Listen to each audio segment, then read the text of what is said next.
In a world filled with predators and stuff that's looking to rip you limb from limb, there is one that has stepped up to the plate to challenge the rest.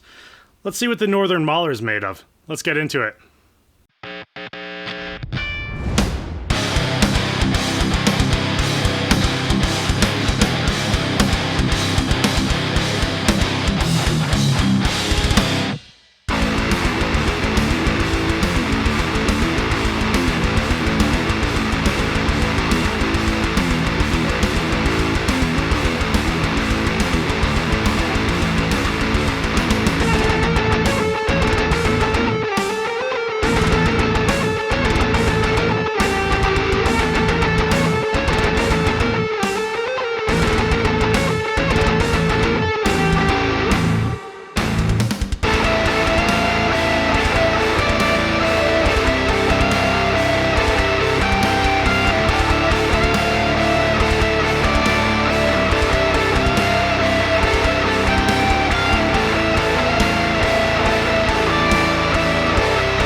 So the Northern Mauler, this is the offspring of what happens when Specter Media Group and Revv Amplification get together to collaborate and bring you something a little bit different than your normal preamp pedal or distortion pedal.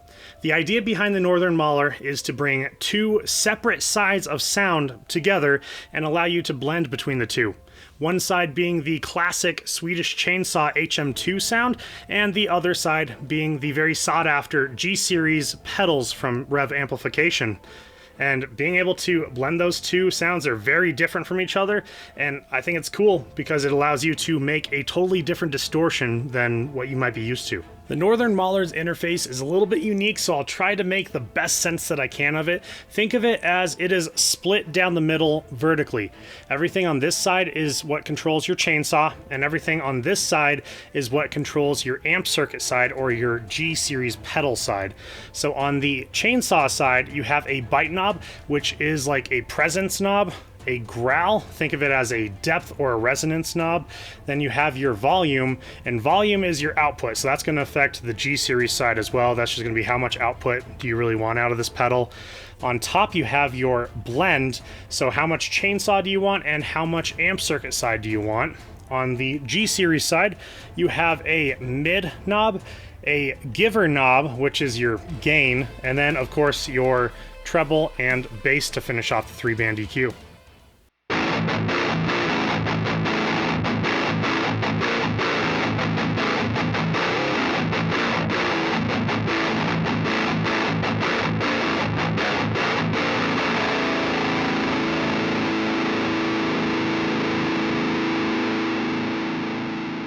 Now that we've gone over the general layout of the Northern Mauler pedal, I want to show you guys a few different methods of using it. So the demo that you heard at the beginning of the video is the Mauler pedal just by itself, no boost, nothing like that, just going straight into my DAW using a Bogren Digital IR on the Torpedo Wall of Sound plugin.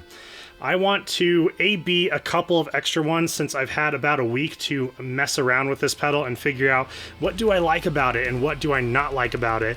So the first method is going to be running through the front of a mostly clean amplifier, and I say mostly clean because I'm boosting the gain on this amplifier just a tiny bit to saturate it a little bit more and kind of fill it out. The second method is going to be with the Northern Mauler going into my DAW, but I'm going to be boosting the front of it and also having a noise gate on it as well. So let's get in there and check it out.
So what are my final thoughts on the Northern Mauler pedal? I think it's a really cool idea that Specter Media Group got together with Revv Amplification, and they created something that was able to bring two sides of the spectrum together, the Swedish chainsaw and the G Series pedal, and it allows you to really mesh them together and blend it and make it something completely different. I know I definitely got a lot of different sounds out of this pedal that I haven't gotten ever before, and I will say this pedal has a ton of gain on it. At most, in the demos that you heard today, I had my gain knob set at maybe 1 o'clock, and that's at the very most. So this pedal definitely has a ton of gain in it. The verdict for me is I'm not sure if it is completely a good pedal for my playing style and my style of music, being more metalcore, even djenty at times, but stuff that is extremely tight and just needs to be tight and right there perfectly with everything. So I don't know if the pedal is right for me and my style, but I could see it going really well with people that like to play thrash or even something sludgier than that. What did you guys think of the Northern Mauler pedal? Definitely let me know down in the comments below.